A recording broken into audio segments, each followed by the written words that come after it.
Hey guys, Mike Sharus here with the Antler Collector, and today we're going to be talking about a buck that's well known across the United States, and for good reason. It's one of the largest non-typical ever killed, period. A 317-inch gross deer known as the Jerry Bryant buck, killed by Jerry Bryant way back in 2001.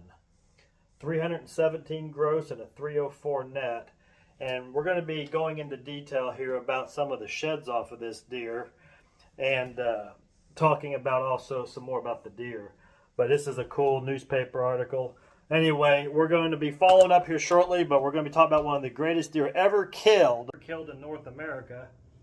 And I'm going to read you a few stats off of the deer versus the sheds. This single here was the year before, as far as we know. This one here could have been maybe 3 years before, as in the year before this or a year before that. But I'm going to read you a few stats off of the kill deer real quick. So the kill deer had a gross score of 317 and 3/8 with a net of 304 and 3/8. So that deer, it had a remarkable, set of antlers on its head, and the gross score on it is 317 is only reached by a few deer in the entire world of hunting that have been killed or found. The single shed the year before, it scores 118 and 4/8. This shed is a unique shed, but it does have some broke points. If you notice on the tips, it laid a whole year and has had a little color added to it. It laid in a swampy area where a bog, like where the water had flooded over it for probably 3 months. And if you notice, you can see the tips here. They're kind of damaged. They were almost like they were squirrel chewed off. Yeah, they actually have squirrel markings in them. But so it actually is missing some length here, some length here, along with this and this, and maybe a little bit here and there besides that. But this shed's 118 and 3/8.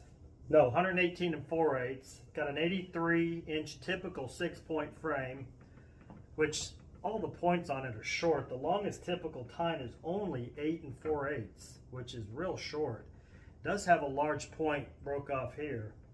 It's got 35 and 1/8 of non-typical growth, and the total, like I said, is at 118.4. If everything was there, this antler would have easily have been 130, 135 inside.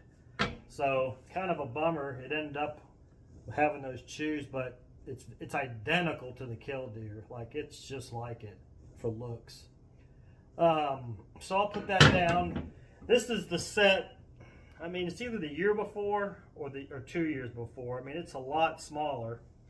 They gross, with an estimated spread, these are going to gross about 190 inches, total inches.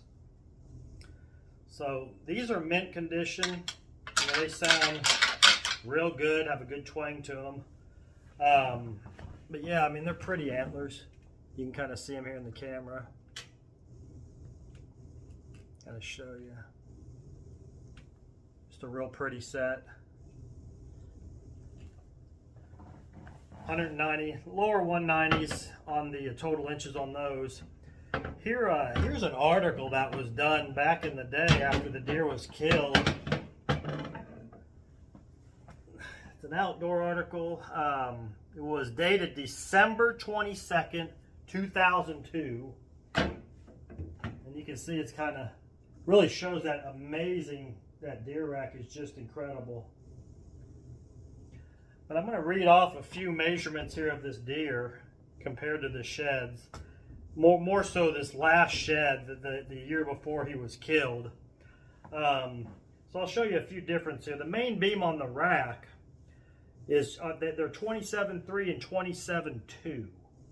On that big shed, it's a right antler, it's 26.3. So there's 1 inch difference. Obviously that can vary on who measures the deer.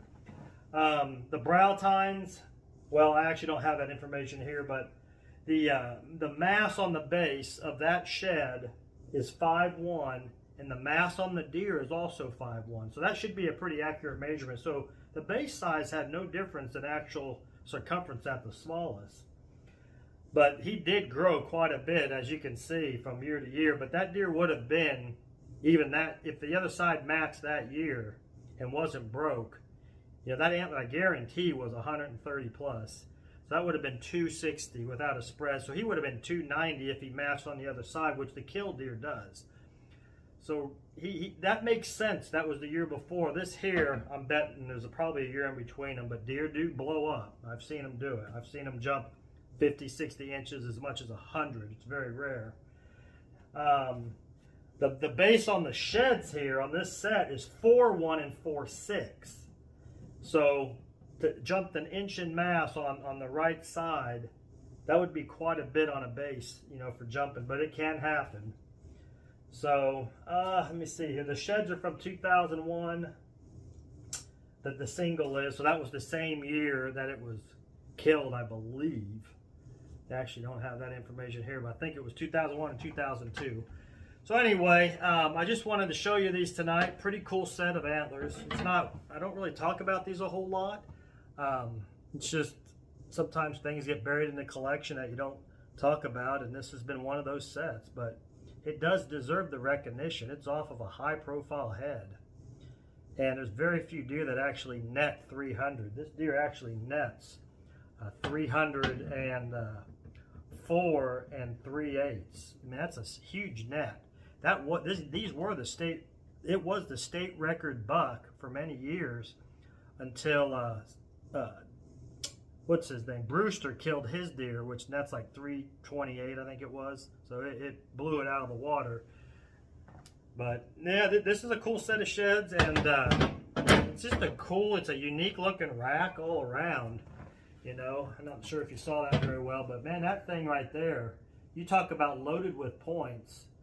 Not sure if I have, yeah, this deer has 47 points. That is crazy. That one side on that deer typical, I mean, it is really unbelievable.